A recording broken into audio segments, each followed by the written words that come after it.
Chapitre 1. Londres, hiver 1850, à la veille de l'exposition universelle. L'étranger à la casaque rouge vérifia l'adresse de la taverne, s'assura qu'il n'était pas suivi, et chargea son pistolet avant d'entrer.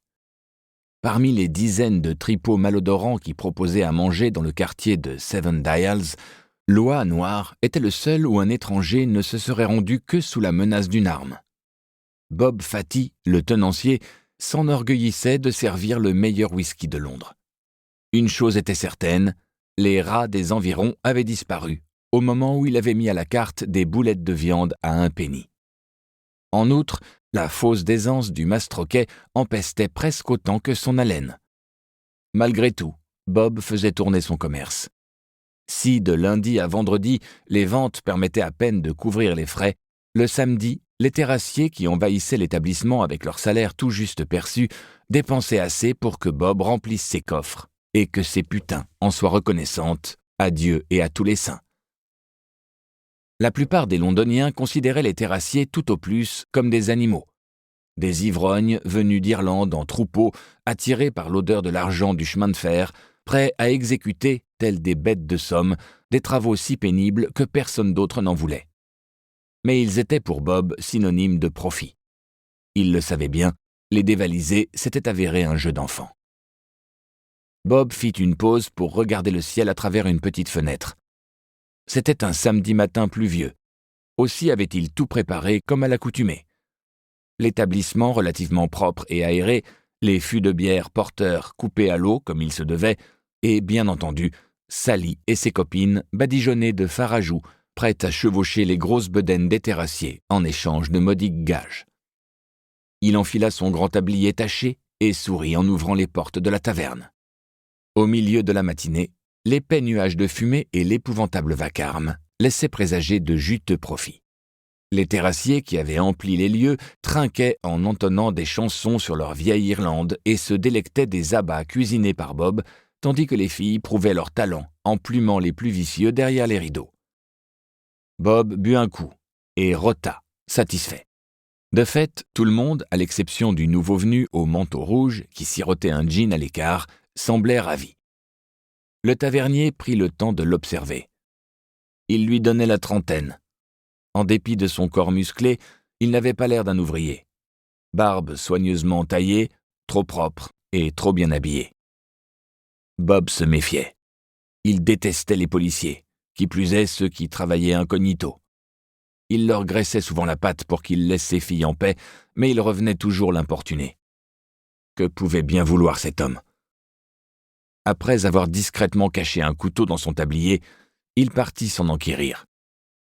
Bob se tenait à 2 pas de l'inconnu lorsqu'un terrassier, grand comme une montagne, l'empoigna par le devant de la chemise. « Hé, sale profiteur, ça commence quand le combat ?» l'interrogea-t-il en brandissant son reçu à la face du tavernier. Bob grimaça. Il savait que plus il repoussait l'affrontement, plus les mises monteraient. Mais il n'avait guère envie de perdre les rares dents qui lui restaient. D'une bourrade, il se débarrassa de l'ouvrier et oublia l'homme en rouge. Puis, cloche à la main, il convoqua à grands cris le public pour le début de la joute. Au premier tintement, les terrassiers vidèrent leur chope et se ruèrent vers l'enceinte de fils de fer et de planches que les assistants de Bob avaient installée au milieu de la taverne. La fumée de tabac se mêlait à l'odeur de mauvais gin, tandis qu'on bousculait les chaises et qu'on jouait des coudes pour se ménager une place contre la barrière. Les plus rapides s'y agrippèrent et, entre crachats et imprécations, exigèrent l'arrivée du rat boy. Même les prostituées laissèrent leurs clients en plan pour réclamer le combat. Pendant ce temps, l'inconnu au manteau rouge observait la scène de l'autre côté de la pièce avec l'indifférence de celui qui a vu et revu une combine rebattue. L'instant d'après, un gamin dépenaillé traînant une lourde malle en bois déclencha un torrent de blasphème parmi ceux qui tentaient d'engager les derniers paris. Lorsque le vacarme s'apaisa, le garçon poussa le coffre dans l'arène et le plaça dans un angle. « Allez, ouvre-le, imbécile !» lui enjoignit Bob. Le jeune s'attarda assez longtemps pour recevoir une pluie de quignons et de rognures de tourte. Il s'essuya tant bien que mal et grimpa sur la malle. Il tira alors de toutes ses forces sur une petite trappe latérale, d'où surgit aussitôt un essaim de rats qui envahit l'arène. La foule s'enflamma en voyant les bestioles engloutir les restes de tourte avant de s'attaquer les unes les autres. « Lâchez le chien !» s'écria un mendiant édenté, maculé de boue des pieds à la tête. Le tavernier bouscula le gamin qui tomba à plat ventre sur les rongeurs. « Espèce de bon à rien! Si t'écrases les bêtes, je les laisserai te dévorer les yeux !» le menaça-t-il. « Et vous, écoutez-moi bien. Vous connaissez les règles, mais je vais les répéter pour les soulards. C'est-à-dire pour tous ceux qui sont là. » Son mot d'esprit fut salué par des rires. « Vous avez devant vous 100 magnifiques spécimens, 100 des meilleurs rats de la Tamise, que notre stupide rat-boy a chassés et comptés un par un pour l'occasion. »« C'est toi le rat !» l'interrompit un habitué, tandis que des morceaux de quiche se remettaient à voler. Bob agita de nouveau la cloche, si longtemps qu'il en eut mal à la main. « Fermez-la ! Le pari sera le même que d'habitude. Il faut que tous les rats crèvent en 2 minutes. Les 100 bestioles doivent être bien mortes et dans l'arène. Compris ? Si l'une d'elles s'échappe ou survit, ça compte pas. Bah alors, vous attendez quoi ? Amenez votre foutu chien !» Les aboiements résonnèrent dans l'établissement, tandis qu'un homme aux airs d'assassin conduisait un énorme terrier jusqu'au centre de la salle. La tête enfouie dans un sac, la bête avançait à l'aveugle, poussant des hurlements, donnant des coups de dents sous les cris d'un public enfiévré qui avivait encore davantage son désir de mort. « Prêt ?» barrit Bob. « 10 guinées !» entendit-on soudain s'élever au fond de la pièce. La taverne plongea dans le silence. Lentement, tout le monde tourna la tête vers l'homme qui avait lancé le défi. Pour un terrassier, 10 guinées représentaient le salaire de toute une année. Parmi ceux qui se trouvaient là, certains auraient été capables de tuer pour bien moins. Incrédule, Bob cligna des yeux. Il pinça les lèvres quand un rat lui mordit à la cheville.